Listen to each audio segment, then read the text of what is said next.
અરે પ્રીતિ, મોનિકાના લગ્ન આવે છે ને, હજી સુધી આપણે કઈ તૈયારી જ નથી કરી. એક કામ કરીએ, આપણે બજારમાં જઈને આપણો જે ડ્રેસ લેવાનો છે ને એ બધું ફાઇનલ કરી નાખીએ. હા હા, આપણે 11 વાગે તો નીકળી જ જશું, કેમ કે ડ્રેસની સાથે પછી મેચિંગ બધી જ્વેલરી લેવી પડશે ને. મારે ચપ્પલ ને ઈ લેવાનું છે અને બીજું ઘણું બધી વસ્તુ લેવાની છે. તો આપણે 11 વાગે છે ને નીકળી જ જશું. હા હા, રાખું અને યાદ રાખજે, ભૂલતી નહીં. આપણે 11 વાગે નીકળી જ જશું હો, ઘણી બધી વસ્તુ લેવાની છે. એ હા. ભાવિન, તમે આવી ગયા? હા, આવી ગયો. કેમ, શું થયું ભાવિન? બહુ ટેન્શનમાં લાગો છો. હા, થોડુંક ચિંતા જેવું છે. આજે મારા સાહેબ સાથે થોડોક ઝઘડા જેવું થઈ ગયું એટલે મેં નોકરી મૂકી દીધી. શું, તમે નોકરી છોડી દીધી? અરે તમે કઈ રીતના નોકરી મૂકી શકો? તમને ખબર છે ને આ ઘર તમારી નોકરી ઉપર જ હાલે છે, અને નોકરી મૂકી દીધી તો હવે આપણે આ ઘર કેવી રીતના ચલાવશું? એ મને નથી ખબર હવે કેવી રીતે ચલાવશું આપણે. અને આજ તો મારો પગારે થવાનો હતો, પણ પગારે અટકાવી દીધો. હવે જ્યારે પણ હિસાબ થશે ત્યારે બધા મને જે કાંઈ મારું નીકળતો હશે લેવાનું એ બધું આપશે પછી. અરે ભાવિન, તમે તો મારો મૂડ જ બગાડી નાખ્યો. આજે તમે એવું વિચાર્યું હતું કે તમારી સેલરી આવશે ને તો હું ને પ્રીતિ બજારમાં જઈને મોનિકાના લગ્ન છે ને તેની બધી તૈયારી કરી લેશું, ને મેં એને ફોને કરી દીધો કે હું કાલે આવીશ. કપડાં લેવાના હતા, સેન્ડલ લેવાના હતા, જ્વેલરી લેવાની હતી, બધું લેવાનું હતું મારે. હવે હું આ બધું ક્યાંથી લઈશ? તમે તો એક જ ઝટકામાં નોકરી મૂકી દીધી. તમને ખબર છે ને, તમે એ કંપનીમાં 10 વર્ષથી જોબ કરતા હતા.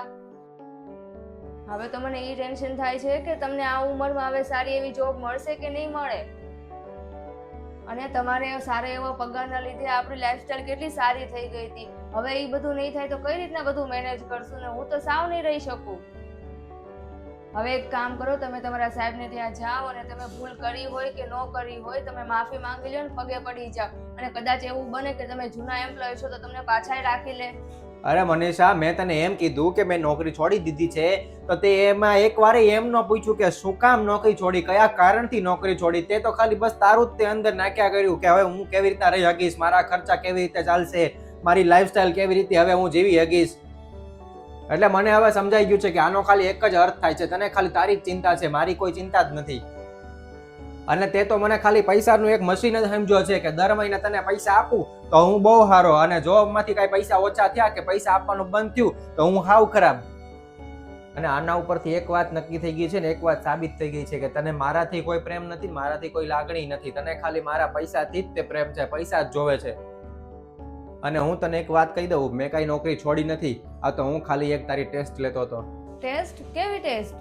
આ તો સવારે મને પપ્પાનો ફોન આવ્યો હતો કે આપણે જે ગામડે જમીન પડી છે ને એ હવે વેચી દેવી છે, અને બે ભાઈઓને આપણે જે કાંઈ ભાગમાં પૈસા આવે એ આપી દેવા છે. તો અમારા બેયના ભાગમાં આવતા હતા 35 લાખ રૂપિયા. એટલે મેં વિચાર્યું કે હવે હું આ જે 35 લાખ રૂપિયા આવ્યા છે એના ઉપરથી હું તારા નામે એક નાની એવી જમીન આપણા અહીંયા શહેરમાં આપણી આસપાસમાં ક્યાંક લઈ લઉં. પણ એના પહેલાં મને એમ પણ થયું કે એકવાર તારી ટેસ્ટ પણ લઈ લઉં, જેથી કરીને મને ખબર પડે કે તારા નામે મારે લેવું કે નહીં. એટલે એના ઉપરથી એ સાબિત થઈ જાય કે તું મને પ્રેમ કરે છો કે મારા પૈસાને પ્રેમ કરે છો. પણ મને હવે સમજાઈ ગયું છે કે તું મને નહીં, મારા પૈસાને જ પ્રેમ કરે છો. નમસ્તે મિત્રો.